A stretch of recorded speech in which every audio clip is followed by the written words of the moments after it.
세상과 구별된 거룩한 어린이 우리 키 10, 9, 8, 7, 6, 5, 4, 3, 2, 1 휴대.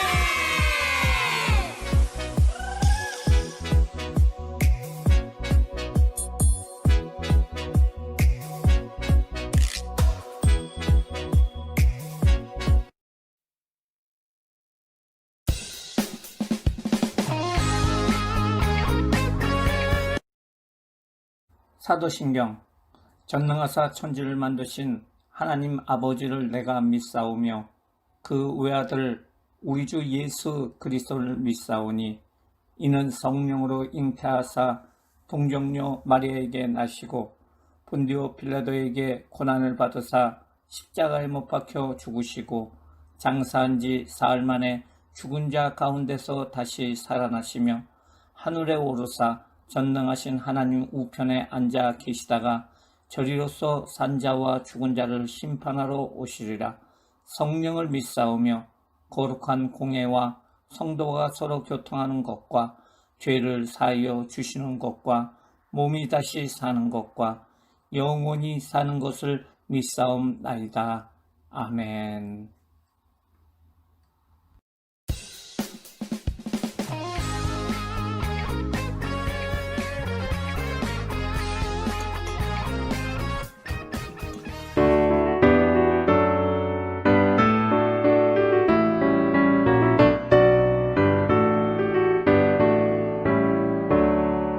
기쁘다 구주 오셨네 만 백성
오늘 다윗의 동네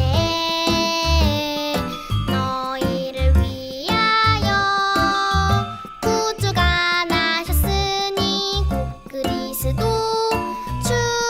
주시니라. 누가복음 2장 11절 말씀. 아멘.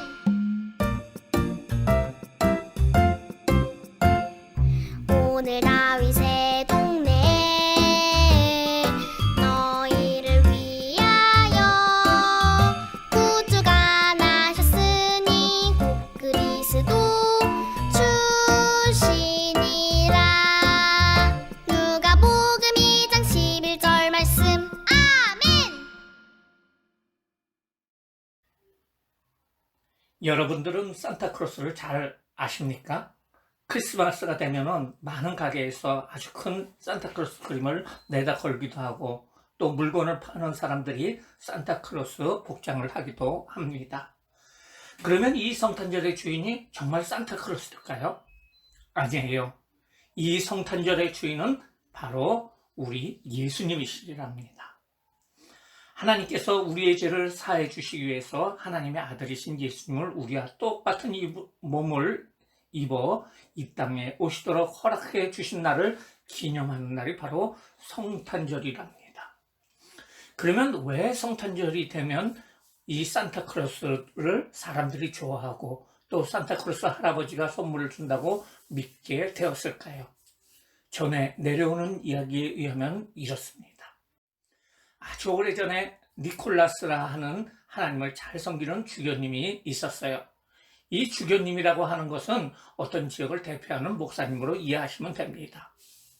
이 니콜라스 주교님은 하나님을 잘 섬기는 아주 선한 분이었다고 합니다. 이 니콜라스는 하얀 말을 타고 다니다가 길에서 만나는 아이들에게 오렌지와 장난감을 나눠주는 일을 아주 좋아하셨대요. 그리고 이런 지역을 돌아보며 어려운 사람을 돌보는 일을 했는데 사람들은 이 니콜라스를 성자라고 부를 정도로 좋아하고 따랐답니다. 어느 날 이 니콜라스는 네덜란드로 다녀온 한 여행객을 통해서 네덜란드가 아주 아름답고 그 나라에는 풍차도 있고 또 그 나라의 아이들은 나무신을 신고 다니는데 너무나 아이들이 행복한 표정을 하고 산다는 이야기를 전해 듣게 되었어요. 이 니콜라스는 당장 네덜란드를 향해 가서 그곳에 있는 아이들을 만나야겠다고 생각을 했어요. 블랙 피에로, 네덜란드로 갈 테니 배를 준비하도록 하여라. 내일 출발할 거니까 그렇게 알고 준비하도록 하여라. 다음날 니콜라스를 태운 배에는 오렌지와 장난감 그리고 과자들을 가득 싣고 자신이 타는 하얀 말도 싣고 출발하게 되었답니다. 가는 동안 어려움이 생길 때마다 니콜라스가 기도하면 신기하게도 하나님께서는 그 어려움을 이겨내도록 도우셨대요. 드디어 네덜란드 암스테르담이라는 항구에 12월 5일에 도착하게 되었습니다. 니콜라스는 그곳에서도 아주 많은 사람들에게 환영을 받았어요.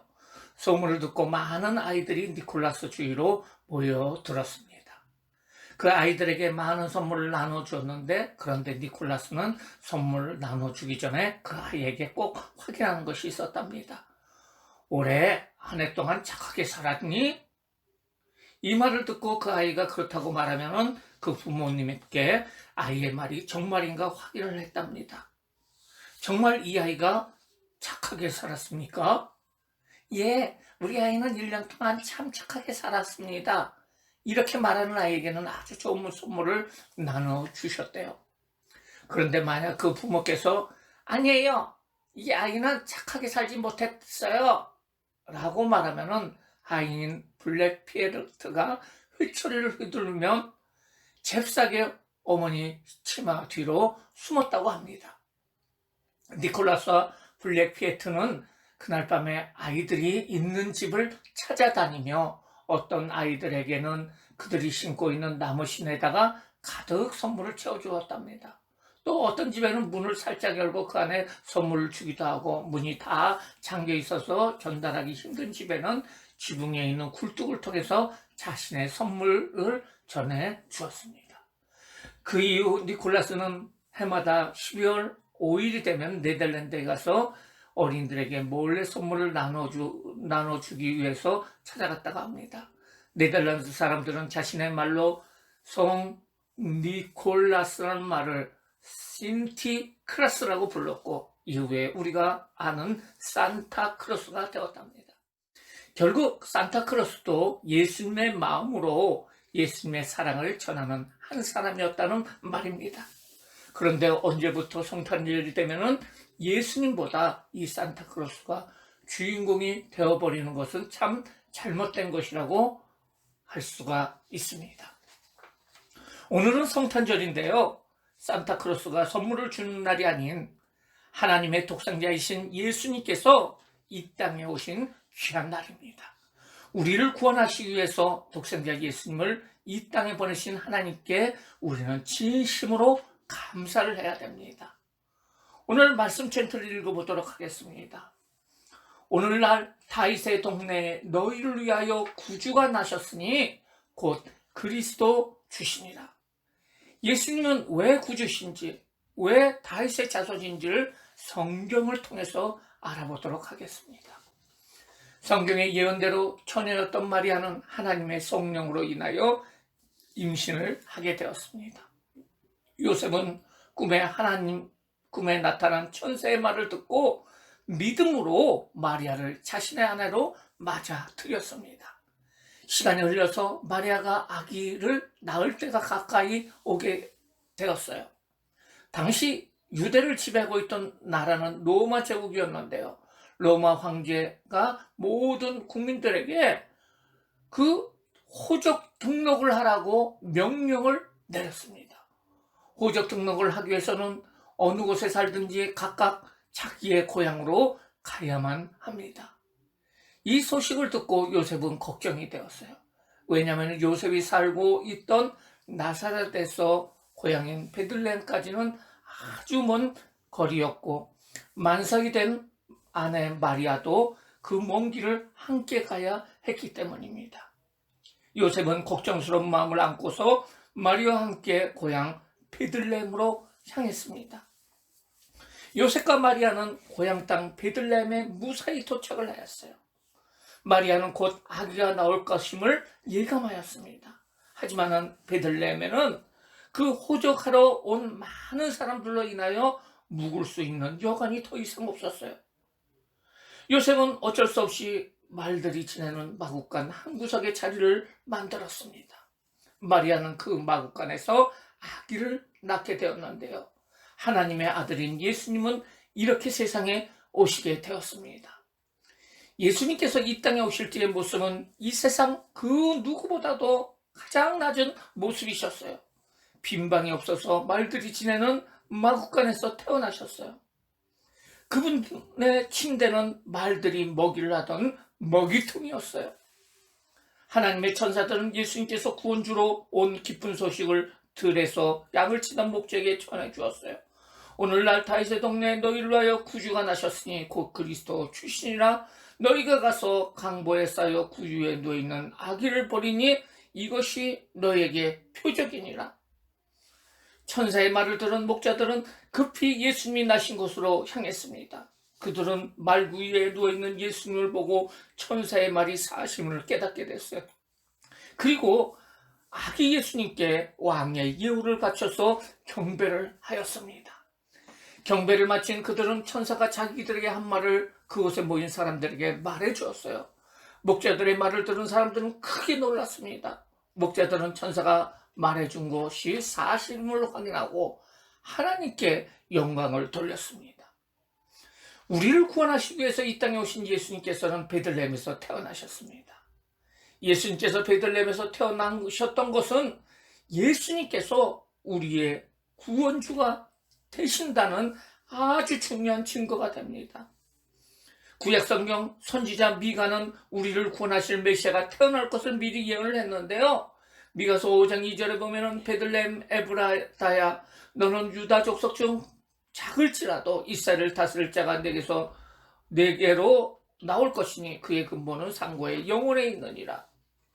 이처럼 예수님께서는 성경에 예언된 바로 메시아로서 베들레헴에 나셨어요. 하나님께서는 예수님께서 참된 메시아이심을 증명하기 위해서 이 세상에서 가장 높았던 황제를 통해 일하셨고, 모든 사람들이 호적하게 하여서 나사렛에 사는 요셉이 베들레헴에 오도록 하였어요. 베들레헴은 다윗 왕의 고향입니다. 하나님께서는 예수님이 베들레헴에서 태어나도록 하심으로 통해서 그가 다윗의 자손으로 이 땅에 오실 것을 시라는 예언도 이루어 주셨어요. 이사야서 11장 1절에 이새의 줄기에서 한 싹이 나며 그의 뿌리에서 한 가지가 나서 결실할 것이요. 여기서 말하는 이새가 바로 다윗의 아버지입니다.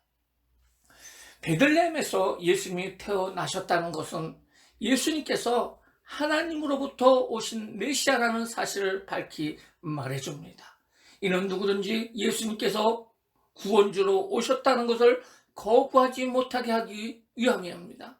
그러므로 오늘 성탄절 예배에 온라인으로 참석하는 우리 친구들은 예수님께서 메시아로 이 땅에 오셨다는 것을 확실하게 믿고 그 예수님으로 인하여 받은 구원의 은혜를 이 세상에서 가장 가치 있는 것으로 여기고 평생 그 예수님을 은혜에 감사하며 사는 믿음의 귀한 자녀들 되기를 주님의 이름으로 축원합니다. 기도하겠어요. 사랑의 하나님, 오늘 성탄절을 맞이했는데요. 성탄절의 주인은 산타클로스도 아니고 다른 선물을 나누는 것도 아니고 흥겹게 즐거워하는 것도 아니고 바로 성탄절의 주인은 예수님이시라는 사실을 오늘 성경을 통해서 알아봤습니다. 예수님께서 바로 우리의 구주가 되신다고 오늘 성경은 말씀해 주고 있는데요. 이 시간에 구주 되신 예수님이 태어난 오늘 성탄절을 기쁨으로 하나님 앞에 예배 드릴 수 있도록 인도하여 주시고, 비록 코로나19 때문에 같이 모여서 예배는 드리지 못하지만 각 가정에서 예배를 드리게 주의 복이 임하게 하여 주시옵소서. 우리 친구들 마음속에 더 큰 믿음으로 살아가게 주님께서 축복하여 주시옵소서. 감사하며 예수님의 이름으로 기도드려 나이다. 아멘.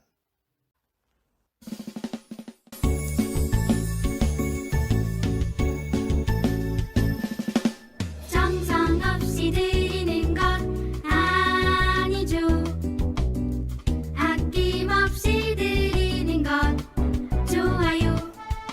나의 맘과 정성 다해 주님께 즐거이 헌신해요. 주님처럼 나의 맘과 정성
드린 헌금을 위해서 우리가 기도하고요. 축도하심으로 마치겠습니다. 사랑의 하나님, 감사합니다. 오늘 성탄절을 맞이해서 우리 친구들이 성탄절 감사 헌금을 이렇게 하나님 앞에 드립니다. 하나님, 이 헌금을 받아주시고 하나님이 주신 그 귀한 성탄의 은혜가 우리 친구들 머리에 임하게 하여 주시고 가정 위에 임하게 하여 주시옵소서. 하나님께서 우리 친구들에게 지혜를 주시고 은혜를 주시고 믿음을 주시고 소망을 주심으로 말미암아 늘 하나님의 사랑을 전하는 귀한 친구들 될 수 있도록 주여 축복하여 주시고, 엄마 아빠에게도 복을 내려주심으로 말미암아 우리 친구들 후원하는데 부족함이 없도록 하나님 물질의 복도 내려주시고, 우리 친구들에게는 지혜의 복과 아버지 하나님 앞길이 열리는 복이 임하게 하여 주시옵소서. 지금은 우리 주 예수 그리스도의 은혜와 그 예수님을 보내신 하나님의 크신 사랑하심과 성령님의 교통하심이 오늘 예배를 드린 모든 친구들과 엄마 아빠들 머리 위에 지금부터 영원토록 같이 있을지어다. 아멘.